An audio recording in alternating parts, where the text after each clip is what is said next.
Hello my lovely viewers, আজকে তোমাদের যে স্ন্যাক্সটা দেখাবো, রোজ তোমাদের গার্ডেনিং দেখাই, আজকে ভাবলাম একটু স্ন্যাক্স আইটেম দেখাই। কীরকম স্ন্যাক্স আইটেম আমি বাড়িতে করি। এর ইনগ্রিডিয়েন্টগুলোর মধ্যে তোমরা দেখতেই পাচ্ছ আমি কি কি নিয়েছি। পনির নিয়েছি, পেঁয়াজ নিয়েছি, আলু সেদ্ধ নিয়েছি, বয়েলড পটেটো, আর পুদিনা পাতা, আর ধনে পাতা। এর সাথে নিয়েছি টমেটো। আর এই যে এই সাবুদানাটা, এটা কিন্তু আমি 3-4 ঘন্টা ভিজিয়ে রেখেছিলাম। তারপর ভালো করে জল ছেঁকে নিয়েছি এবং সবটা দিয়ে দিয়েছি একসাথে। এর মধ্যে দিলাম নুন, চাট মশলা। চাইলে তোমরা একটুখানি জোয়ান দিতে পারো আর গোলমরিচ দিতে পারো। আমি সামান্য একটুখানি মিষ্টি দিয়েছি। এরপর পুরোটাকে একটা মণ্ড মতো তৈরি করব। ভালোভাবে মেখে নেব এবং এই মাখার সময় এতে দিয়েছি একটু চাল গুঁড়ো। ব্যাস, দ্যাটস ইট।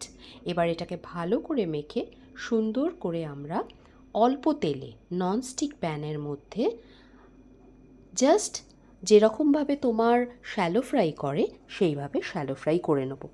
এতে বেশি তেলও অ্যাবজর্ব করবে না, ফলে স্ন্যাক্সটা হবে একদম হেলদি এবং সবার খুব ভালো লাগবে। তোমরা অবশ্যই ট্রাই করো এবং জানিও কেমন লাগলো। Thank you.